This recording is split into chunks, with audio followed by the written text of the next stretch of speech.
Morning, folks. Welcome to Major Diesel. Today we're going to look at some of the disasters of dealing with an old tractor. So stay tuned. I'm Mystery Cowboy, here to bring you some interesting content on fixing up some old machinery. Okay, so let's see what's wrong with the tractor here. First thing I do is pull out the spark plugs to see if there's what the plugs look like. And thankfully I have a wrench that fits them because I don't have a socket that fits.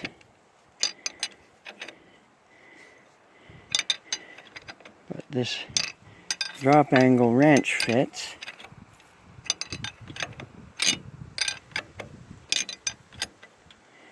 See what's in hole number 4 here. I'm starting at the back of the block with number 4.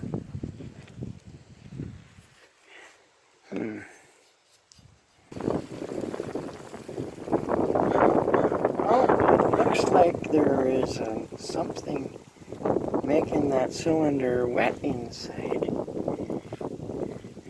Not the ideal thing that I wanted to see.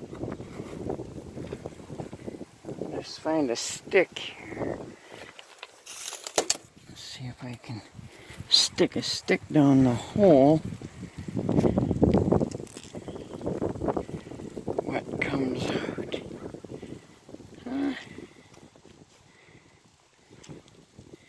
That doesn't hit any water or anything there. That's the spark plug from number 1 cylinder there, or number 4 cylinder I mean, and it's a bit been a bit wet on the inside. Let's see what the next ones, what they all look like. The cylinders are bad enough that I have to take the head off, and then I'll maybe wait until I have diesel parts and change the sleeves. We'll see here. This one will get looser quicker.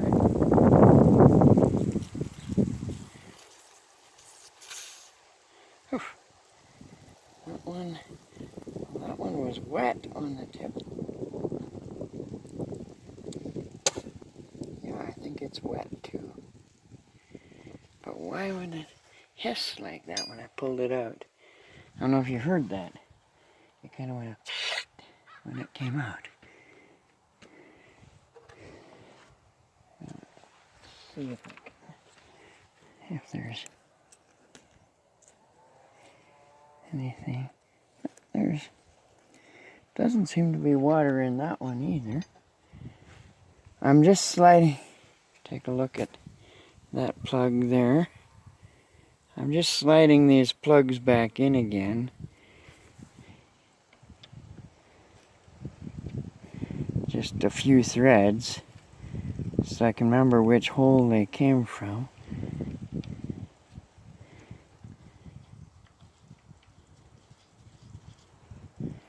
And yeah, put the wires back on them so I don't get the wires mixed up. At this point I don't really have another way to, I don't have a book on this engine. I only have a book on the diesel, so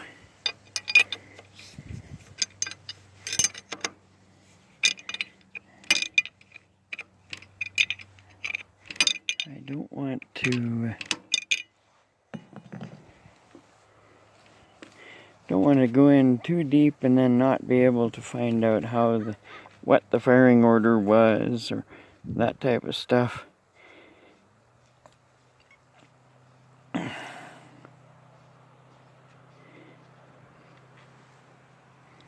Now that one is very built up. can see all the garbage on the end of that plug there.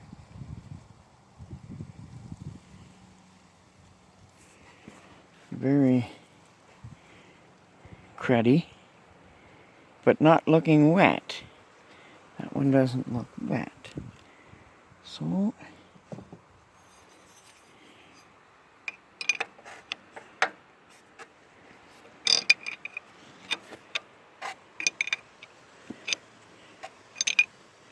just take out there. Now we're back to number 1 cylinder. Remember, we started with number 4. Now this is number 1.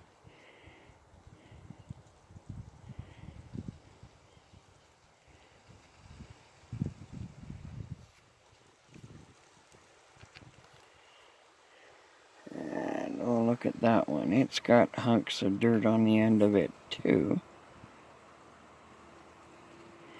But it also looks wet. So number 1, 3, and 4 look wet, which would tell me number 2 might be closed for firing. So number 2 piston might be just ready to fire. The valves are closed, and all of the other cylinders, the valves are a little bit open and letting some water in.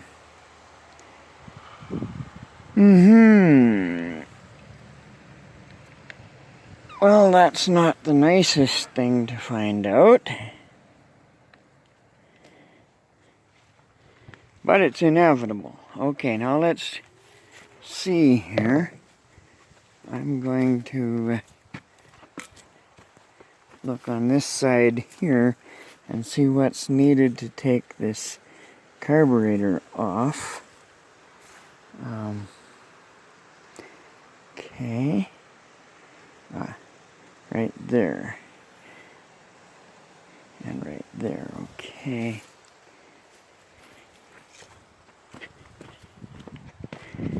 over here to my tools.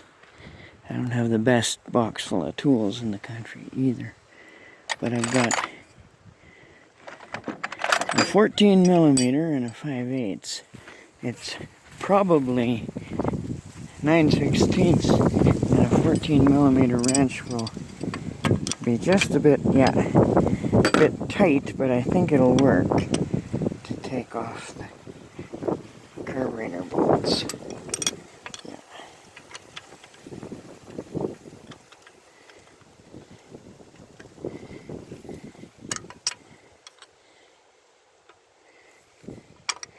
Well, I think I'm going to get something else though yet.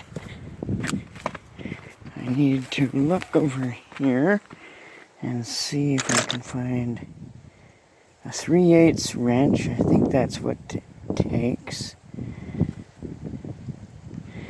And I've got up in the front of my truck here some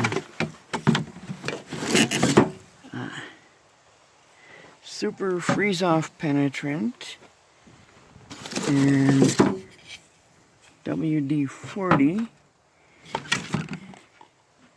and fluid film. I'll try the freeze-off penetrant on some stuff first.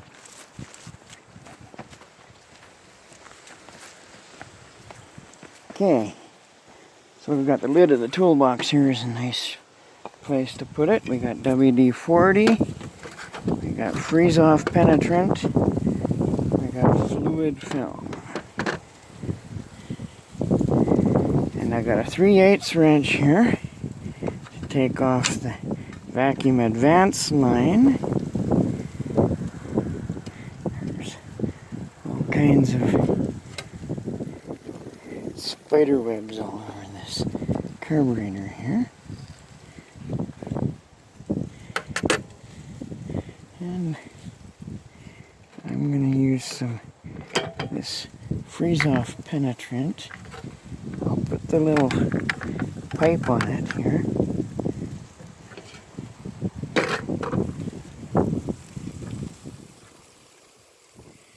There.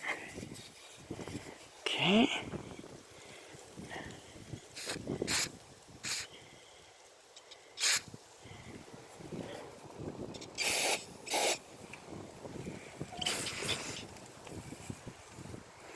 There, I think that's the 3 that I needed to take off right away. Oh, I should maybe put a little on here. I'm going to have to take that clamp off of there. Okay.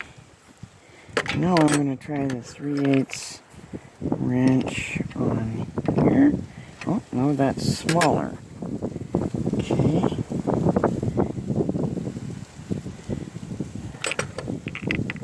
Well, now let's see here. This bolt turns way easier now once I use the freeze-off penetrant on it. And I'll get this back bolt back here.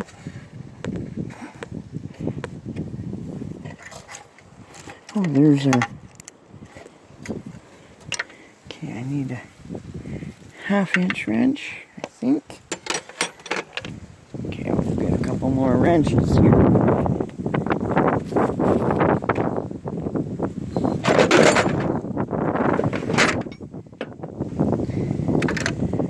What do I need to get my wrenches sorted out. As you can see, I got a second toolbox sitting here that's empty. Just about empty. And I need to get my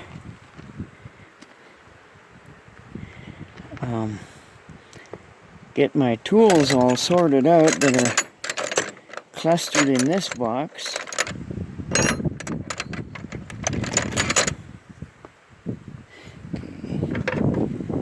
I think these 2 are the right wrenches.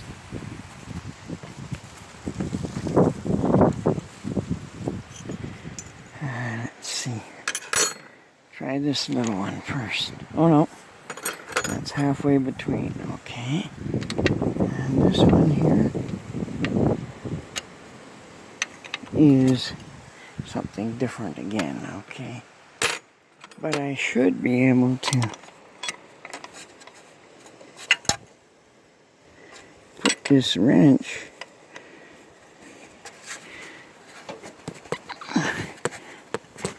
there we go. Got it loose. 14 millimeters is always a tight fit on a 9/16.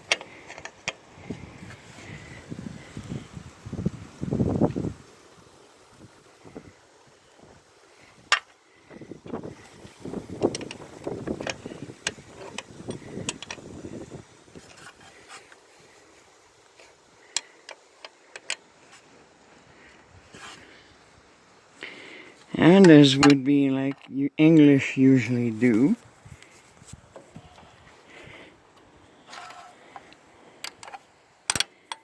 they put the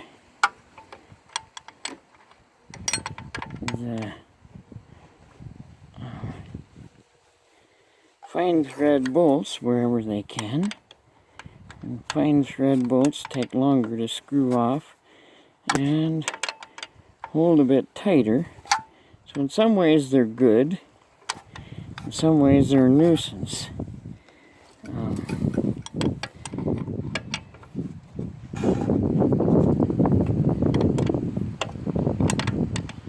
The American-made Ford tractors, such as the 9N and the 8N, we have several of those, gas tractors. They have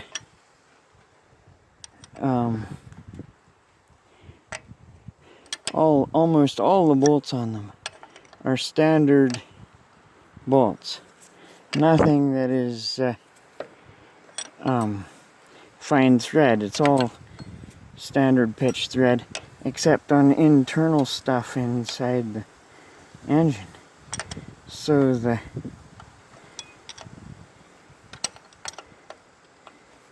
it's much quicker to take things apart, but it's not as good.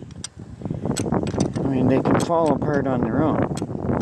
Now, the one thing about those tractors that's better than this one is that they have an updraft carburetor. So they're not as likely to fill up with water. What I'm trying to find out here is if my manifold is filled up with water. Because if my manifold is filled up with water, I'm probably going to have to take the head off. I don't really want to, but might have to. So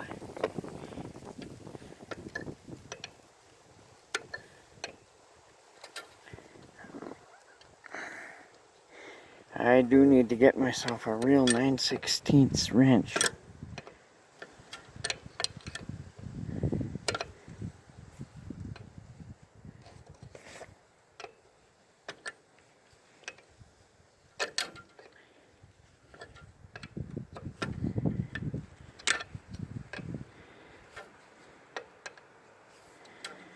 I do have socket sets, and I can use sockets other places, but on here, because it's underneath this lip on the carburetor here, I can't get anything in there but an open-end wrench.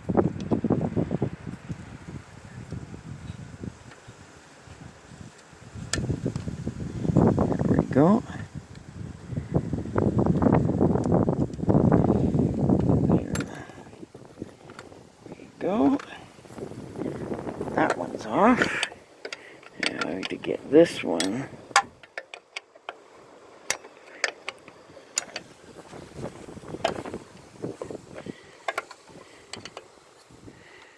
Off.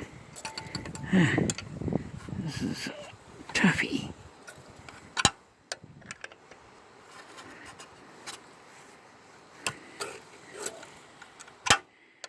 One problem with this tractor too, you notice the hood is off of it. The man I got it from found the hood across the yard where it had blown off with the wind. He took it back over and put it back on the tractor, but it had been sitting without a hood on it for years. So if there was any way for this carburetor to get water into it, it'll run right into the manifold. And that's what I'm scared of here.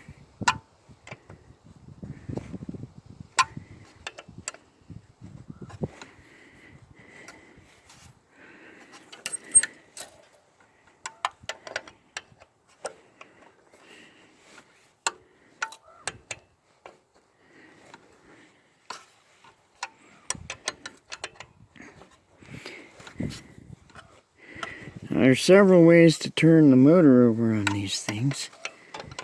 I tried already with the crescent wrench on the crank nut, and it wanted to tighten the threads on the crank nut, which tells me that the engine is somewhat seized.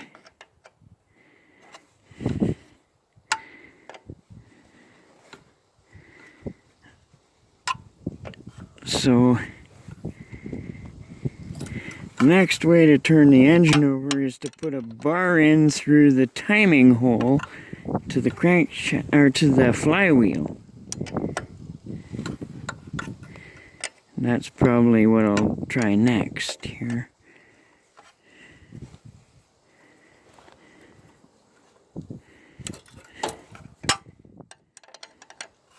I think maybe before I even try that one, once I get the carburetor off of here, I might want to try to see if there's any water in the oil pan.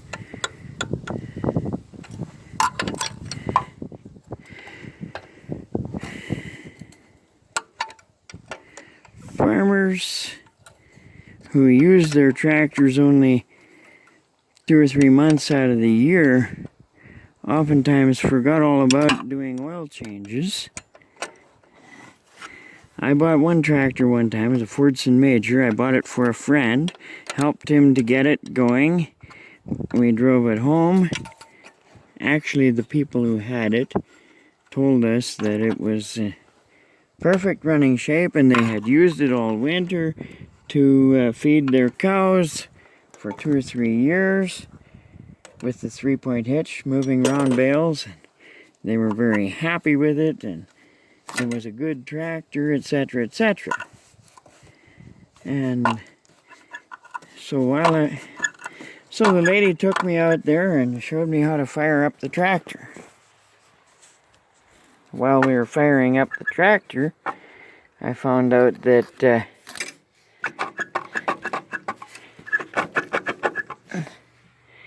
it did not have very good oil pressure. She said everything was good and there was oil on the dipstick. So what did we do? Well, I went and drove it 10 miles home from where it had been sitting, and the oil continued to fluctuate a little bit and flicker. So I decided I better check it out. So I pulled the oil plug and nothing came out, which was strange because we had checked the dipstick. There was oil on it. So I stuck a screwdriver inside the oil plug and it was hard mud inside the oil pan. So I worked around with the screwdriver a little bit, and after I had punched it into the oil pan about an inch, a thick gooey oil started coming out. And okay, so I dug around in there a little bit more, and then good liquid oil started to come out. So I took a hacksaw blade and I inserted it in the oil plug hole, and I wiggled it around from side to side. I bent it into an angle so that it would fit inside, and I raked around inside the oil pan and took out, about 2 cups full of real gooey black mud out of the bottom of the oil pan.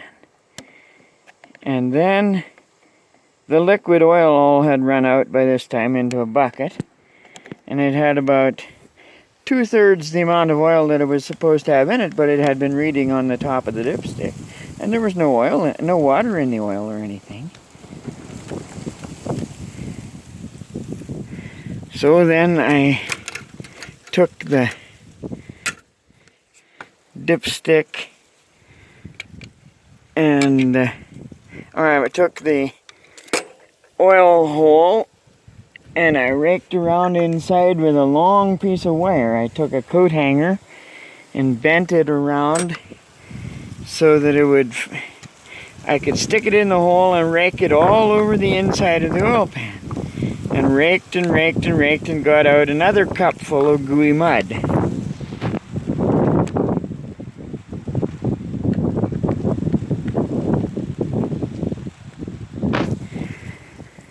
And after I got all that gooey mud out of there, then we took and filled up the engine, put the oil plug in, and I filled up the engine with diesel fuel.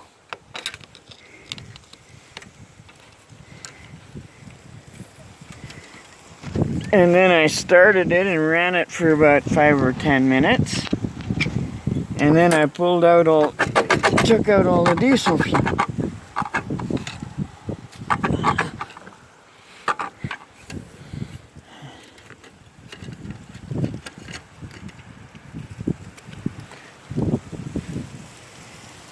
And with all the diesel fuel taken out, the engine, the diesel fuel was gooey and black. So now the diesel fuel is out of the engine, and all this gooey black stuff was out of the engine, so I filled it up with diesel fuel again, ran it for 5 or 10 minutes. I think I did that 4 times to that tractor. And then the diesel fuel came out fairly clear. Now you don't want to run a tractor with diesel fuel in the oil pan for very long, but it's better than no oil at all. But diesel fuel is like a very thin oil, so really it's not the best thing to... Okay. Yeah.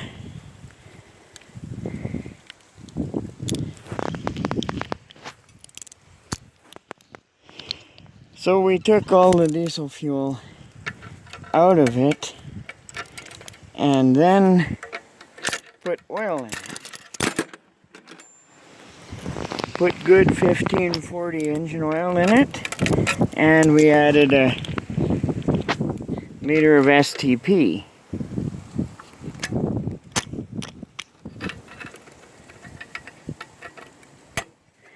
Oil additive. No. STP is there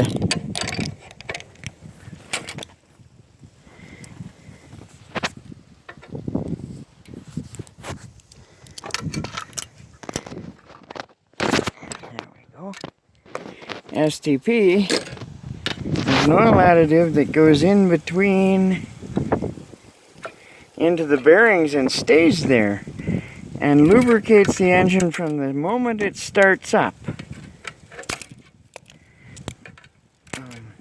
There's different companies that have oil similar to STP.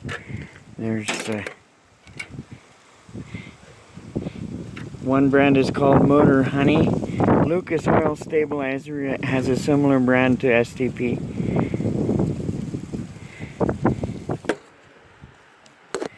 Let's see, is this manifold full of water? Doesn't look like it, but it looks like it has been wet inside. I think I should take the manifold off. Don't you think? Okay. I don't know if you can see it there or not, but look it in there. That's water inside the engine. Front half of the manifold isn't water. Well, it's a little bit wet in there, but it's mostly some junk. But this is the intake manifold, and it's just full of water and mud.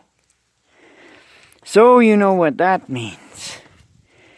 That means I'll probably be taking the head off here next. Ah, well. Nice times, huh? Nice times. We'll see how much water's inside those cylinders.